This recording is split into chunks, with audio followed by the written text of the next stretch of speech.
爹爹别怕，有我在呢，他们不会得逞的。等月月吃很多很多好吃的，恢复法力，他们都不是我的对手的。不过，我现在有点困了，我们明日再说可好？话锋转得太快，就连亲爹都有些哭笑不得。魏锦轩将女儿抱进怀里，起身准备带女儿去休息。崔行阿晨，你们都累了一天了，快去休息吧。王爷，还有一事。什么？淮安侯四公子在凤驾上。什么？那臭小子！对啊，哥哥还在外面。赶紧安排个房间给他休息，等明日本王再好好收拾他。哦，对了，让林帅派人送信回去侯府，免得父母担心。是，臣告退。明月仔仔吧唧着小嘴，在梦里揍了坏人一顿。第二天起来，浑身疼得厉害。我的胳膊，我的腿。明月仔仔还在为胳膊疼发愁，林帅已经在门外候着了。魏锦轩奇怪他来得这么早，刚出门，林帅便脸色难看的低声道：王爷，出事了。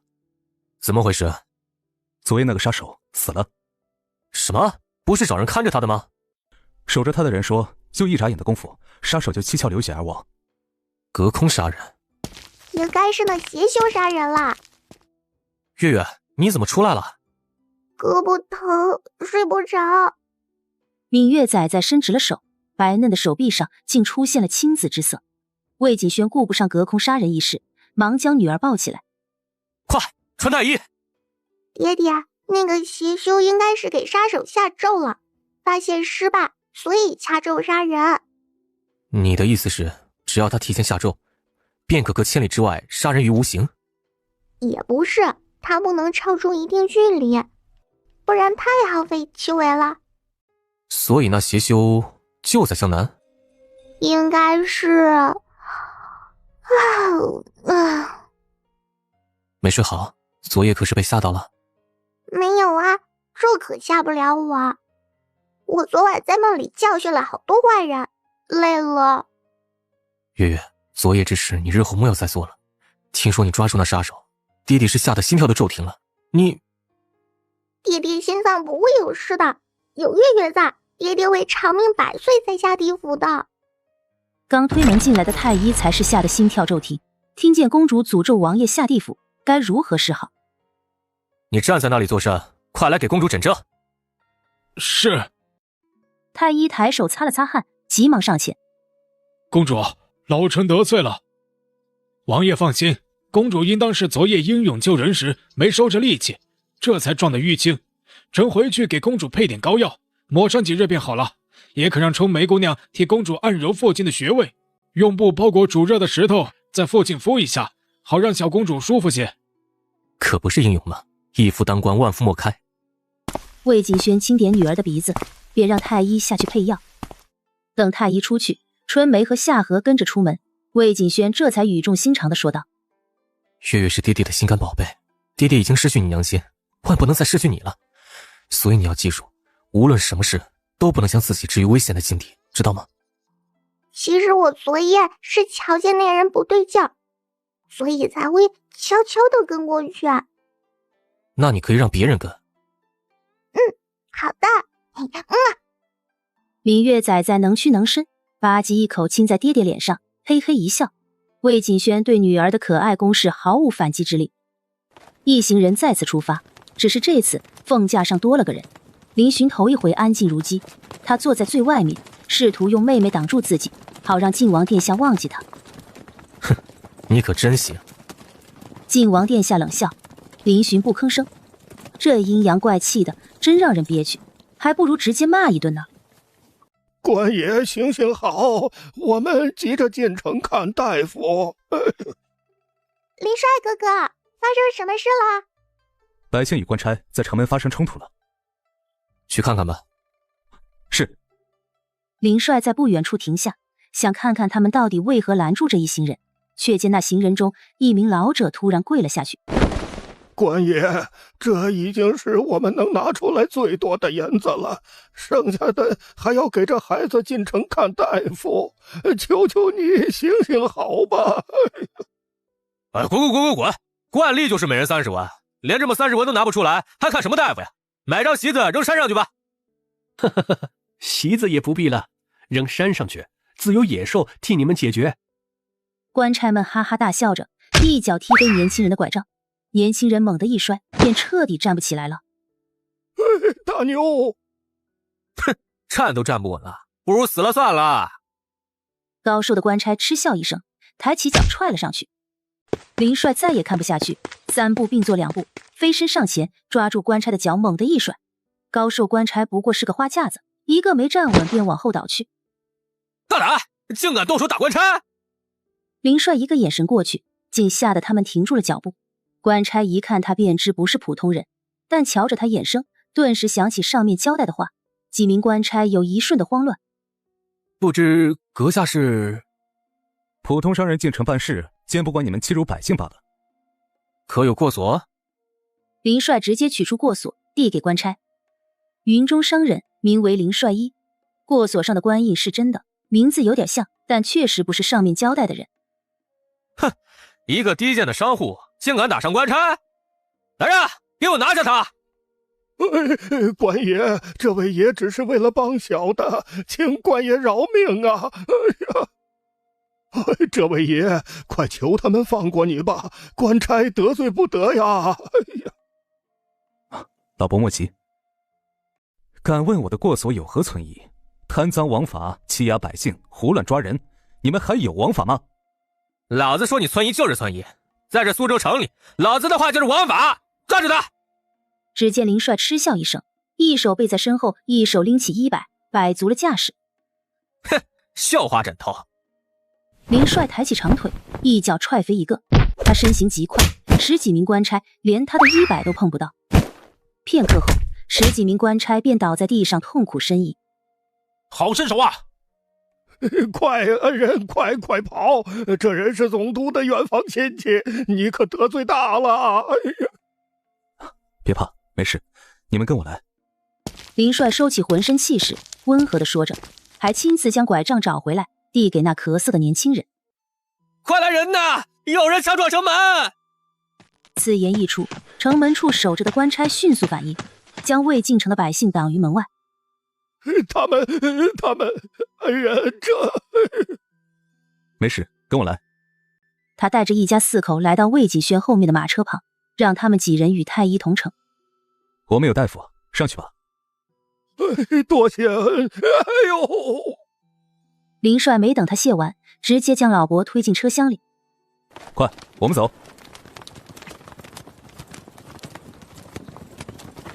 啊，你小心些。爹爹，帅哥哥好帅啊！我也好想要去教育他们。哼！他们确实可恶，区区一个守门官差，竟还敢如此罔顾王法。江南又不是偏远地区，这曹允怎敢如此胆大？还有，方才林副统领出现时，他们明显收敛了许多，后来看了过所，便又开始叫嚣。看来他们知道我们要来，并且已经吩咐城门的人留意，这是想要对我们做点什么。他们动用海云帮就是想掩饰暴行，让城门的人留意我们，应当不是为了安排伏击，恐怕是为了掌控我们入城的时间和去向。只是他们也没想到，我们早已准备了假的身份。如此，恰恰证明曹云有问题。太医伯伯，这个哥哥会好的吧？只是偶感风寒，方才受了点惊吓，待老臣施针，再服用几副药，就问题不大了。皇帝陛下亲选太医，自然不会差。只是明月还是紧盯着年轻人，倒是让明玉琛觉得奇怪。月月怎的一直看着他？可是他有什么问题啊？小明，他的面相好奇怪哦，明明是大富大贵之相，却又穷困一生的样子。难不成他们不是一家人？如果说这位年轻人原本应该是哪个富贵人家的孩子，但意外流落在外，若没有找回家去，以那户人的情况，确实会穷困一生。那他好可怜哦，我看着他的亲生爹爹就要数了。那月月觉得要告诉他这个真相吗？说吧，不然他一直不知道，好可怜呢。他本应生在富贵之家，锦衣玉食，但如今他意外流落在外，吃了很多苦头。可就算我们告诉他，他也不知道去哪里找他的家人。知道却无法得到，那是最残忍的事儿了。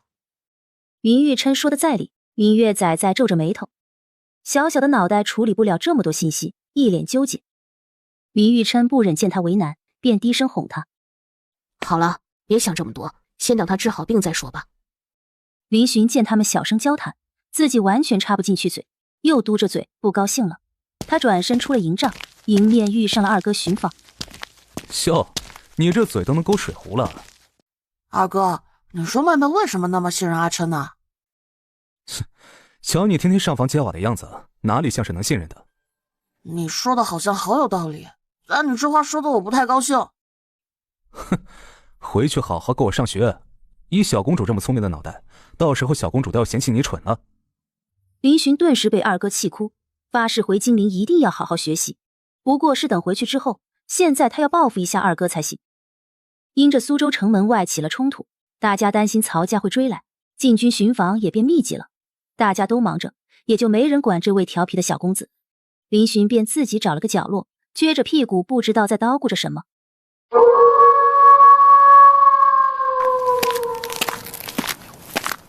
林帅哥哥，你看见寻儿哥哥了吗？啊，他不在你们这里吗？阿寻不见了。这么黑的天，他能去哪儿呢？林帅当机立断，叮嘱明玉琛看紧明月，别到处跑。他转身就走。王爷，寻儿不见了，末将想出去寻找。何时发现他不见了？都是臣不好，今日见他窝在角落里挖土，并没有管他，在发现时便已经不见了踪影。先别说这些，你安排好人巡防，立马带队人出去找他。你先别急，没听见他叫喊，应该是他自己贪玩走远了，赶紧找到人就行了。多谢王爷。而此时，明月仔仔正撅着屁股在桌上画着东西，他紧抿着唇，艰难的画符。片刻后，明月如释重负的叹了口长气。好了，他将毛笔放下，猛地扬起桌上的宣纸，画着符的宣纸无风而动，漂浮在半空中。会速去！林玉琛吓了一跳，林寻不会死了吧？他纵使再早会的，本质上还是个孩子。想到林寻可能已经死了，他顿时眼眶泛红。明月回头刚想喊他，便瞧见他眼圈都红了。小明，你哭了？怎么了？谁欺负你了？阿寻他可是死了。没有啊，我这是在做法寻他呢。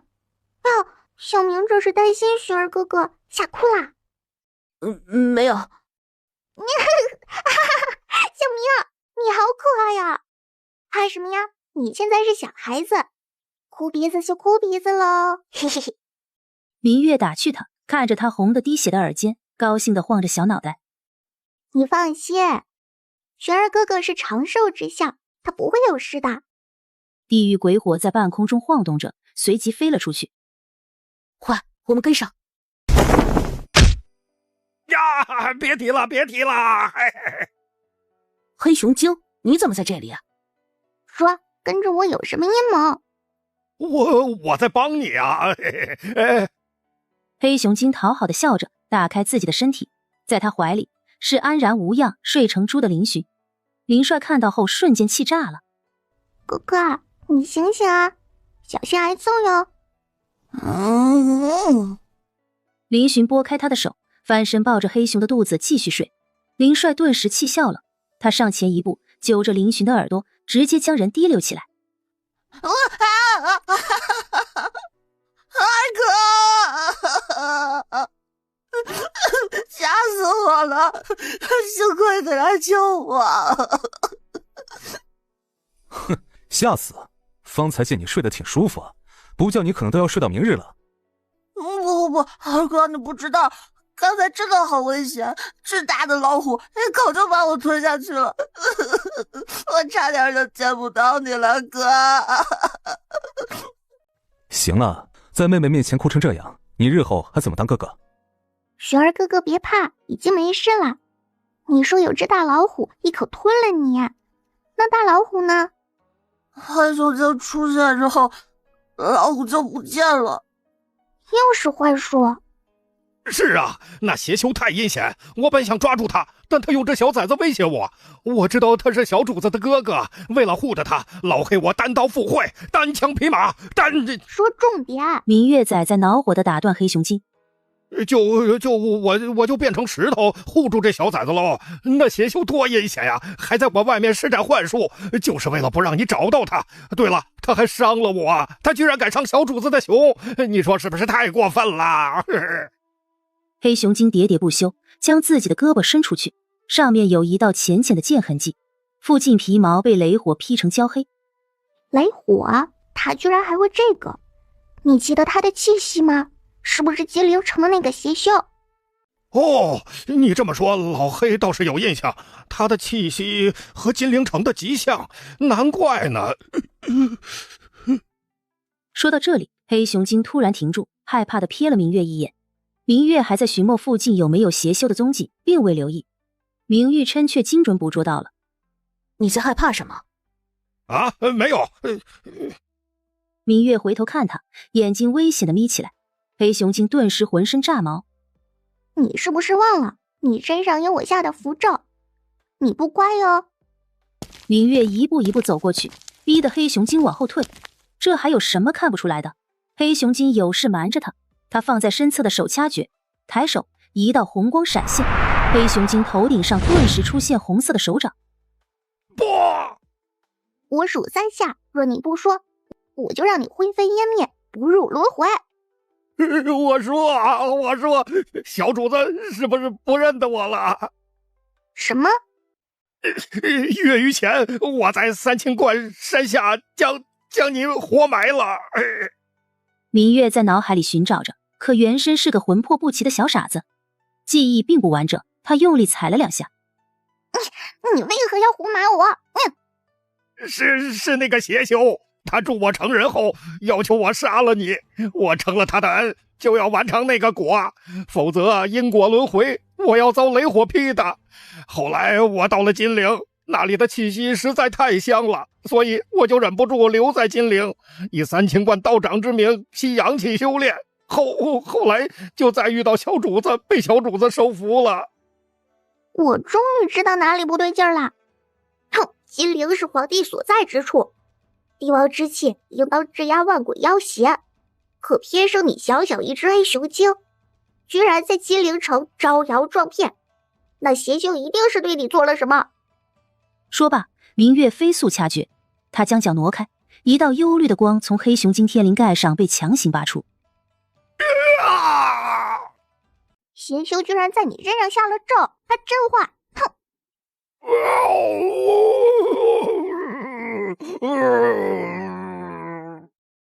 你别熬了，他吸了你的修为，你居然不知道，你真笨！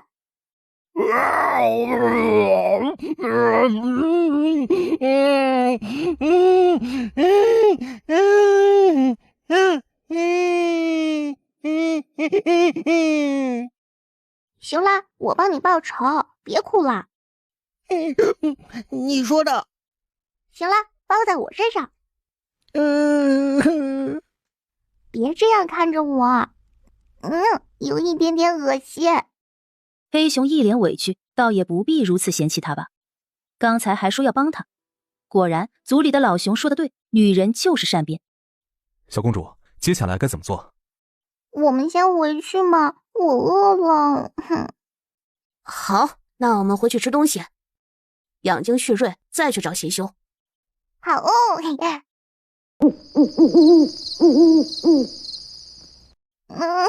爹爹，我好饿呀！春梅，腌菜粥好了没有？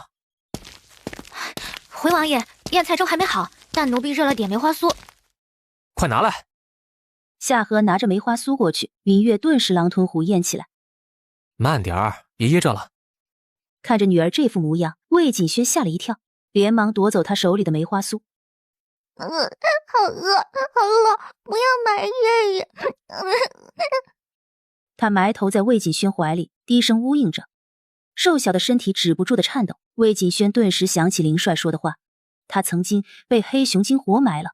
魏锦轩眼眶发热，堂堂王爷竟忍不住流泪。他将女儿抱进怀里，轻轻拍打着她的背。别怕，爹爹在，谁也别想伤害我的宝贝闺女。不知过了多久，明月像是松了一口气，停止了哭泣。爹爹，月月方才做噩梦了？不是呢，是魂魄归位了啦。明月仔在抱着爹爹，低声说着，他能感受到他的灵魂似乎跟这具身体彻底融合了。爹爹放心，月月会保护爹爹，不让爹爹受伤呢。月月别怕，爹爹在呢。突然，明月仔仔猛地坐起来，砰的一下撞在魏锦轩下巴上。爹爹，我饿了，是宝宝才能保护爹爹。小何，腌菜煮好了没？爹爹好笨呢，这还能咬到舌头。仔啊，你爹不要面子的吗？奴婢去看看验菜粥。怎么了？找什么呢？小黑呢？小黑是谁啊？就是刚才救了雪儿哥哥的黑熊精，他有那个邪修的下落。你管黑熊精叫小黑？他是我的宠物呀，我怕吓到人，所以给他取名叫小黑，这样没那么吓人呢。你哭什么呀？我都说了会帮你报仇的，小明帝说到做到。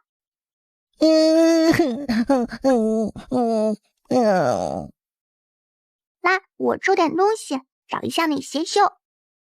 明月仔在吃饱饱，满满的动力，在黑熊身上比划了2下，一阵红光闪烁，顷刻间，红光变成一条直线，从虚空中飞了出去，直指一个方向。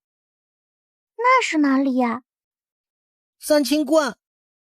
爹爹，我们快走，去三清观。好。魏锦轩立马命令林帅拔营。明月看着这收拾东西的速度，心中不安愈发严重。来不及了，我先去。爹爹，你们稍后跟上。什么？魏锦轩等人还没反应过来，便看见明月趴在黑熊身上。走！黑熊一声怒吼，周身变得巨大，拔腿就跑。林帅快啊，追上小公主，务必保护小公主的安全。是。黑熊带着明月穿梭在黑夜里，巨大的身形逐渐变小。他如今的修为已经无法长时间支撑他的法术。明月掐诀，给他注入法力，再一次支撑他的速度。你加油，我们去报仇，去晚了他就跑了哟。听了明月的话，黑熊怒吼一声，速度跑得更快了。怎么，敢来不敢现身吗？嘿嘿嘿嘿嘿，强弩之末，把人交出来，我留你三清观一条生路。三清观从不怕事，休想！你真的忍心三清观几百年的香火就在你手上断送吗？老夫若是保住了龙脉，下至黄泉见到师祖，师祖都得夸老夫一句有种。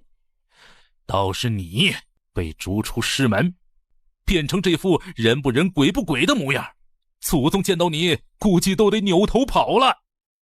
三清道长向来嘴上不饶人，那黑气顿时勃然大怒，整个身体膨胀，冲着三清道长而去。就在他冲上来的那一刻，三清道长苍白的唇边勾起一抹笑意。原本挡在他身前的金光突然散开，黑气顿觉不对劲，猛地后退。三清道长狂傲的大笑：想跑，晚了！